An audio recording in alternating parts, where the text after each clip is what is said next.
Bismillahirrahmanirrahim. Assalamualaikum warahmatullahi wabarakatuh. Alhamdulillah wa syukurillah wa la haula wa la quwwata illa billah. Allahumma sholli ala sayyidina Muhammadin nurizat wa sirri sarifi syairi asma'i wa syifat wa ala alihi wa sahbihi wa sallim. Alhamdulillah wa syukurillah wa la haula wa la quwwata illa billah. Vlog kali ini coba kita membahas tentang buku bestseller dari penerbit buku Buya Hamka. Tadi ada yang saya buka, ini sudah saya tandai, kayaknya tepat untuk kita bahas karena ini saya pesan kemarin online, bukunya baru datang, ada materi yang cukup bagus untuk kita bagikan ya buat sahabat-sahabat mawas diri di YouTube ya. Ini bagus nih. Mohon maaf karena saya hobinya main kayak gitu tuh, ketika baca buku, ketika bukunya terlalu banyak saya baca, jadi sambil menunggu waktu yang pas untuk menamatkan satu buku itu, kadang-kadang saya langsung buka gitu aja, langsung saya cari di situ, saya baca, saya cari maknanya apa yang bagus dan apa hikmah di cerita itu. Baik, sebelumnya ila hadati khususan Rasulullah sallallahu alaihi wasallam, sayyidul Fatihah. Auzubillahi minasyaitonirrajim. Bismillahirrahmanirrahim. Alhamdulillahirabbil alamin arrahmanirrahim maliki yaumiddin. Iyyaka na'budu wa iyyaka nasta'in ihdinas siratal mustaqim siratal ladzina an'amta 'alaihim. Ila hadati khususan Dr. Haji Abdul Malik Karim Amrullah, atau lebih kita kenal dengan Buya Hamka, sayyidul Fatihah. A'udzubillahi minasyaitonirrajim. Bismillahirrahmanirrahim. Alhamdulillahirabbil alamin arrahmanirrahim maliki yaumiddin. Iyyaka na'budu wa iyyaka nasta'in ihdinas siratal mustaqim siratal ladzina an'amta 'alaihim ghairil maghdubi 'alaihim waladdallin. Ada tema yang bagus. Nih, temanya adalah penyakit takut. Penyakit takut temanya. Jadi saya bacakan ya. Bismillahirrahmanirrahim, semoga bermanfaat. Penyakit takut timbul dari jubun, hawa kemarahan, badan sudah terlalu dingin dan beku. Sebab itu timbullah ketakutan. Takut karena menyangka ada bahaya atau perkara yang tidak diingini. Sebab yang diakui bukan orang yang telah kejadian. Sebab diakui bukanlah orang yang telah kejadian, tetapi yang akan datang, perkara besar atau perkara kecil, sukar atau mudah. Ada perkara yang pasti datang dan boleh jadi. Barang yang boleh jadi datang dan belum tentu pasti. Sebab itu janganlah kita putuskan saja bahwa perkara yang belum pasti akan terjadi juga. Kalau berat sangka bahwa perkara itu pasti datang, maka yang ditakuti itu datang tidak seberat yang kita sangka. Hidup yang senang dan bahagia yang kurang bahaya ialah hidup yang mempunyai persangkaan dan pengharapan. Baik cita-cita yang kuat, angan-angan yang teguh, dan jangan terlalu banyak memikirkan barang yang belum tentu akan terjadi. Misalnya seseorang enggan berdagang karena takut rugi, enggan menyewa toko besar karena takut tidak terbayar sewanya, enggan beristri karena takut tidak akan dinafkahi. Di sini semua ketakutan itu menghalangi langkah mencapai kemajuan hidup. Padahal yang lebih patut ditakuti adalah tidak ada kemajuan itu sendiri. Jadi ini bahasa Buya Hamka ya. Intinya apa ya? Ketika kita ada datang rasa takut, jangan pernah takut atas sesuatu yang akan belum terjadi. Kebanyakan apa? Prasangka-prasangka yang menyebabkan ketakutan itu. Karena apa? Yang lebih dipatut ditakuti adalah ketidak ada kemajuan itu sendiri. Jadi kita pengen melangkah maju. Oh, saya pengen kuliah. Saya pengen kuliah S3 nih. Dengan modal bismillahirrahmanirrahim. Jangan ada ketakutan, di harus memikirkan dari mana ininya, dari mana biayanya. Intinya segala sesuatu yang niat yang baik pasti kebaikan yang akan datang. Makanya diniatkan baik-baik. Jika kalian ingin kuliah, jika ingin menuntut ilmu, niatkan karena Allah. Karena pada dasarnya ya, karena kami sendiri para dosen menyampaikan kepada para mahasiswa, entah karena kami basicnya adalah dosen-dosen bukan dosen agama ya, dosen-dosen mata kuliah yang umum. Intinya apapun itu jalan menuntut ilmu adalah jalan untuk menaikkan derajat kehidupan kita. Dan Allah memberi memberi nikmatnya, menetapkan derajat kehidupan seorang bukan dari ilmu yang dia peroleh. Kata saudara saya Haji Rusliansah, insya Allah dia mendengar ini, inti naiknya derajat seseorang itu, ilmu itu cuma bekal. Tapi naiknya derajat seseorang adalah ketika Allah kasih ujian dalam hidupnya dan ia mampu menjalani ujian itu dengan sabar dan sholat. Karena apa? Semua ilmu pengetahuan disampaikan oleh para alim, ulama, bapak ibu guru, para dosen, itu semua bekal kita untuk menuntut. Makanya janganlah takut. Yang perlu ditakuti adalah kita nih nggak maju-maju. Itu yang perlu ditakutin. Tetapi kalau yang ditakuti itu datang dari kesalahan sendiri, hendaklah kita awas dan hati-hati. Kalau takut disiksa, singkirkan dosa. Kalau takut rugi berdagang, hendaklah hati-hati. Kalau takut pekerjaan ditimpa bahaya, jangan lupa diawasi.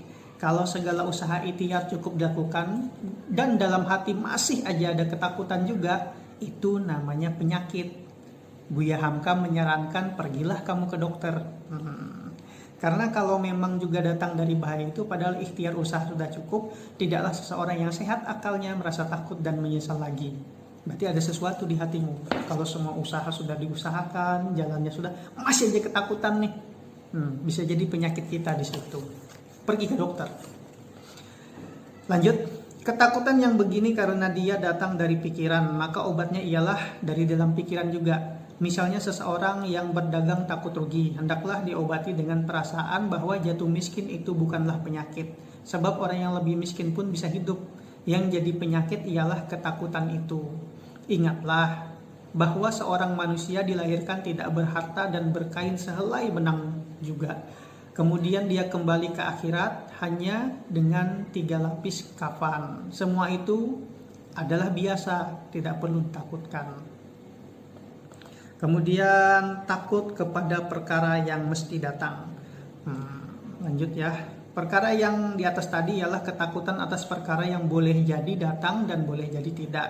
Artinya belum sesuatu yang pasti atau belum pasti. Bagaimana pula dengan perkara yang mesti datang? Di sini dijelaskan 2 perkara yang mesti datang dan sangat ditakuti oleh manusia, ada 2. Yaitu tua dan mati. 2 itu yang mesti datang dan sangat ditakuti. Harus diingat. Obatnya tua dan mati apa? Bahwa semua manusia ingin panjang umur, takut tua dan takut mati. Inilah suatu perasaan ganjil. Gila sendiri pun tidak segila ini. Sebab orang gila tidak ada yang keinginan hidup, sebagaimana tidak menginginkan mati juga. Kalau suka umur panjang tentu artinya suka tua. Bukan? Kalau suka umur panjang tentu artinya suka tua, bukan? Gitu pas mungkin cara bacanya ya. Adakah berumur panjang tidak menemui tua? Tidakkah terlalu loba orang yang cinta umur panjang dan ingin muda terus? Tidak terlalu loba. Tidakkah terlalu loba itu apa ya? Berlebihan atau gimana gitu ya, lupa saya bahasa Melayunya. Seorang penyair Nasrani Al-Ahtal di zaman Khalifah Bani Umayyah menyairkan wan nafsu hammahumul. Manusia itu semuanya cinta umur panjang, padahal tidaklah kulihat umur panjang hanya menambah total belaka. Kalau engkau hendak membanggakan harta benda, tidaklah ada harta benda yang melebihi amal soleh. Dengan umur panjang tua pasti datang, sebab kalau hidup telah lanjut, timbangan panas dan dingin telah reda, darah telah usang, badan pun mulai lemah, kegiatan habis, kekuatan pencernaan hilang, gigi goyah, kadang tanggal semuanya atau jadi ompong, alat keturunan pun lemah dengan sendirinya. Apalagi orang tua kerap kali menyaksikan orang yang lebih muda daripadanya, terutama di kalangan keluarganya sendiri yang dicintainya meninggal terlebih dahulu. Kalau bahasa Buya di sini mati dahulu daripadanya. Itu pun menambah tuanya juga. Heran benar teka-teki hidup ini. Anak-anak muda yang mati ketika mudanya disebut sebut orang, kalau dia masih hidup sekarang. Tetapi teman yang seumur dengan yang mati itu, yang sekarang masih hidup, dibenci lantaran dia sudah tua. Sebab itu haruslah ingat untuk menghilangkan takut tua bahwasanya seorang yang hidup kalau tidak mati muda mesti mati tua. Kemudian takut mati. Orang yang takut mati, Buya Hamka berkata, adalah orang yang tidak tahu hakikat mati.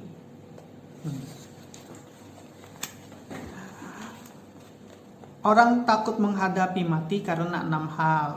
Mati tidak lebih dari suatu peristiwa yang jiwanya berhenti memakai perkakasnya. Perkakas itu adalah anggota badannya, ya kan? Jiwa meninggalkan badan laksana supir berhenti memakai mobilnya. Jiwa itu ialah jauhar, bukan jisim, bukan arat. Jauhar yang paling kecil yang tidak bisa dibagi lagi. Jisim ialah tubuh. Tubuh bisa dibagi walau bagaimana kecilnya. Dan arat adalah sifat yang mendatang kepada jisim atau jauhar itu. Misalnya kapas terbang. Kapas namanya jisim, terbang namanya arat. Jauhar kejadian jiwa berlainan dengan jauhar kejadian tubuh. Sebab jauhar jiwa bersifat halus dan goib, dan jauhar tubuh bersifat kasar. Sebab itu sangatlah berbeda perilaku, sifat, dan perangai jauhar rohani itu dengan jauhar jasmani. Maka jika jiwa telah bercerai dengan badan, jauhar jiwa tidaklah mati, tetapi kembali kepada kekekalannya, terlepas dari ikatan alam lahir ini. Zatnya tidaklah akan habis. Yang habis dan bertukar-tukar ialah arat yang mendatang kemudian. Ini makna dari Buya Hamka dalam, ya. Sudah mulai masuk ke sufiannya Buya Hamka. Kita perhatikan jauhar jasmani yang lebih rendah derajatnya dari jauhar rohani itu. Kita selidiki dengan seksama dan tidaklah akan hilang dan habis dalam hakikat kejauharannya, melainkan berpindah aratnya dari suatu sifat kepada sifat lain. Tetapi jauhar itu masih kekal dalam kejauharannya. Misal air boleh menjadi uap, boleh menjadi api, tetapi tiap-tiap jauhar yang berkumpul menjadi air atau menjadi api itu kekal di dalam kejauharannya. Ingat, jauhar tadi sesuatu yang paling kecil yang tidak bisa dibagi-bagi. Jiwa, jauhar itu tadi ibaratnya jiwa. Demikian keadaan jauhar jasmani. Tubuh kita sendiri bukan hilang atau kita mati, tetapi berubah sifatnya dari tubuh manusia menjadi tanah atau mengalir ke dalam batang pohon Kamboja yang tumbuh di atas pusara kuburan tadi tuh.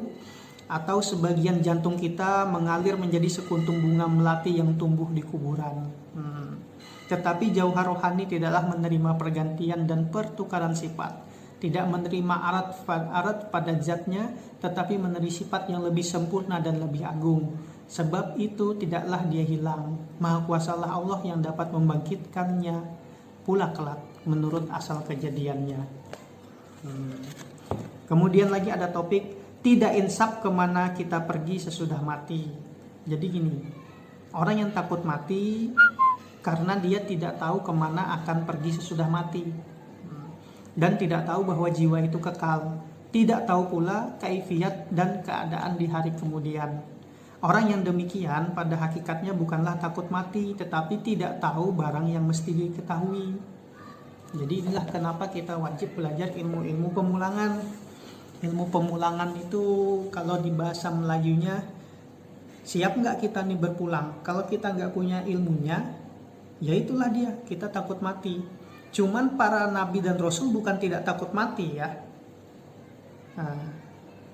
Mereka para alim ulama bukan tidak tahu, tapi takut mati andai saja nih terucap di lidahnya itu bukan sesuatu selain Allah. Itu yang ditakutkan para alim ulama. Jangan sampai ketika sampai masanya kejadian, karena itu sesuatu yang goib, yang dituliskan di Lauhul Mahfuz, kita sebagai manusia, kita nggak tahu nih kita meninggal ini terucap la ilaha illallah kah atau enggak. Makanya itulah sering-seringlah kita mudik, sering-seringlah kita mematikan diri sebelum mati, sebagaimana beberapa hari yang lalu. Lanjut aja ya. Yang menimbulkan takut ialah kebodohan. Kebodohan yang menimbulkan takut orang yang bodoh. Bagi para cerdik pandai mendorongnya menghabiskan umurnya menuntut ilmu. Para cerdik pandai tidak peduli kepayahan jasmani untuk menuntut kemuliaan rohani. Mereka lebih suka bertanggang, tidak tidur sampai larut malam memikir hikmah. Mereka berkeyakinan bahwa kesenangan sejati dalam kehidupan ialah terlepas dari kebodohan, terlepas dari kebingungan di dalam menilik rahasia alam. Jadi segala sesuatu rahasia alam di dunia ini harus kita tilik. Kita tilik itu kita lihat dengan mata batin. Menggunakan hati, akal, pikiran, serasa kita satukan. Kita lihat tuh kejadian yang di atas dunia ini, kita merenung. Itulah istilah menilik dalam bahasa Melayu. Kalaupun ada istilah lainnya, itulah luar biasa arti milik itu kalau kita lihat. Lanjut. Kepayahan yang larut dalam menimpa jiwa adalah mempelajari ilmu. Itulah kelezatan sejati dan kesenangan abadi. Oleh sebab itu, kewajiban si akil menuntut ilmu yang hakiki. Dengan ilmu itu dapat menyelidiki bagaimanakah keadaan insan sesudah matinya. Seorang sahabat Nabi Shallallahu Alaihi Wasallam bernama Harisah radhiyallahu anhu pernah berkata kepada Nabi, "Oh Rasulullah, seakan-akan hamba lihat aras Allah terbentang nyata di mataku.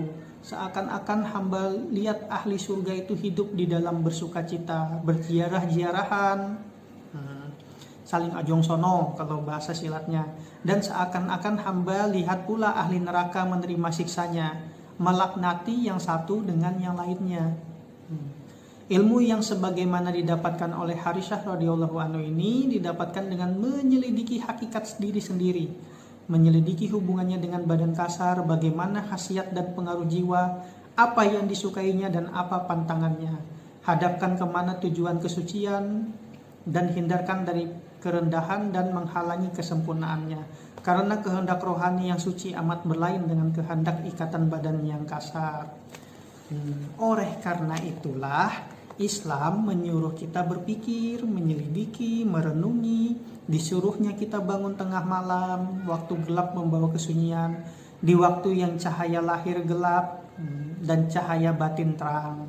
Maksudnya yang ketika kita merenung tengah malam, ketika cahaya yang jasad kita ini gelap, ya kan, yang batin kita ini terang. Saat itulah di sini. Maka dari alam gaib akan menyerotlah cahaya abadi kepada jiwa yang gaib itu. Disuruhnya memperhatikan keadaan alam, bagaimana unta terjadi, bagaimana langit terbentang, ya kan? Bagaimana keadaan bukit di bumi dan keadaan bumi terhampar. Tatkala para cerdik pandai mengetahui bahwa kesempurnaan jiwa ialah dengan ilmu dan kesengsaraan ialah karena kebodohan, serta dipikirkan mereka pula bahwa ilmu itu obat dan bodoh itu penyakit, tidak ada jalan lain lagi, maka mereka perdalam pengertian, perhalus perenungan, sehingga sampai ke dalam jiwa dan rongga hati. Lantaran timbullah pendirian yang lain daripada pendirian orang, pendirian yang menyebabkan takut mati. Pendirian itu ialah memandang bahwa lahir ini hakikatnya tidak ada harganya. Datangnya dari sesuatu yang datang dari Adam, sesuatu yang tidak ada. Dan akan kembali kepada Adam pula.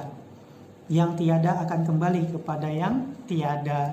Mereka berkeyakinan bahwa dunia meskipun bagaimana dibesarkan tidak akan lebih dari kampung yang sempit, yang mengikat, yang menghalangi manusia mencari rahasia alam gaib, alam yang lebih indah, kampung tempat singgah, berhenti sebentar. Kan? Timbullah kematian mereka bahwa harta benda, kekayaan, kesenangan lahir, segala ikhtiar mencapainya, semuanya tidaklah kekal dan lekas kenal, lekas hilang. Menyusahkan jika terkumpul, dukakan jika hilang. Buat para budiman, ini pesan Buya Hamka ya, segala harta benda, kekayaan, dan lain-lain itu mereka pergunakan sekedarnya, perlunya saja. Mereka pergunakan sekedar perlunya saja. Datanglah kalau mau datang, akan mereka terima. Pergilah kalau mau pergi, mereka akan lepas. Mereka tidak hidup berlebih-lebihan. Semuanya mengajak manusia loba dan tamak. Bila mana manusia telah sampai kepada suatu tingkat, dia hendak meningkat kepada yang lebih tinggi pula. Yang membatasnya hanyalah kubur jua. Ini harus dibatasi dengan kesadaran. Mati yang sebenarnya ialah jika manusia diikat dunia, harta benda dan kekayaan, menjaga dan memeliharakan barang palsu, tidak ada harganya untuk dijunjung, yang kerap meninggalkan kita terlebih dahulu atau kita yang ditinggalkan lebih dahulu. Para alim ulama membagi kematian menjadi dua macam, kematian irodat, kematian tabiat. Kehidupan juga alim ulama membagi dua macam, kehidupan irodat dan kehidupan tabiat. Kematian irodat mematikan kemauan dari dunia yang tidak berguna, ambil yang perlu saja, matikan syahwat dari kehendak yang di luar batas, matikan nafsu kelobaan dan tamak, matikan memburu harta sehingga melupakan kesucian, lalu dijuruskan iradat itu kepada hidup yang lebih tinggi. Sementara kematian tabiat maknanya bila mana jiwa telah meninggalkan badan. Ini pepatah para hukama, para alim ulama, matilah sebelum mati. Kehidupan irodat tadi ya, menghidupkan jiwa untuk mencari makanan, minuman sekadar perlunya, pakaian dan kediaman juga sekadar perlunya. Kehidupan tabiat itu menghidupkan jiwa dalam kemuliaan, dalam ilmu pengetahuan, dalam merenungi menyelidiki hakikat alam yang jadi peta dari hakikat kebesaran Rob, hakikat kebesaran Tuhan, hakikat kebesaran Allah Subhanahu wa Ta'ala. Jadi Plato berkata, matilah dengan irodat tetapi hiduplah dengan tabiat. Kemudian Sayyidina Imam Ali bin Abi Thalib karamallahu wajhah berkata, siapa yang mematikan dirinya di dunia berarti menghidupkannya di akhirat. Keterangan itulah tafsir dari dua keterangan ahli hikmah barat dan ahli hikmah timur. Dengan demikian, maka siapa yang takut menghadapi mati, artinya takut menempuh kesempurnaan. Kesempurnaan manusia ada 3 pasal. Kesempurnaan hidup, kesempurnaan berpikir, dan kesempurnaan mati. Ya, demikianlah vlog kurang lebih 20 menit ini ya. Jadi kalau dilanjutkan, ternyata ketika saya buka masih ada hubungannya dengan vlog yang kemarin tentang mati sebelum mati. Masih ada korelasinya apa yang baru aja saya buka tadi ini. Jadi semoga ini bisa bermanfaat bagi adik-adikku, sahabat, saudara-saudara sekalian. Dan mohon maaf jika ada kalimat-kalimat bahasa Arab yang ibaratnya kurang pas menurut kalian ya. Karena saya juga masih menyempurnakan lidah saya ini, masih kurang pas gitu nah kalau bahasa Arab. Jadi saya kurangin bahasa Arabnya, langsung terjemahannya. Wabillahi taufiq wal hidayah wa ridha wal inayah. Assalamualaikum warahmatullahi wabarakatuh.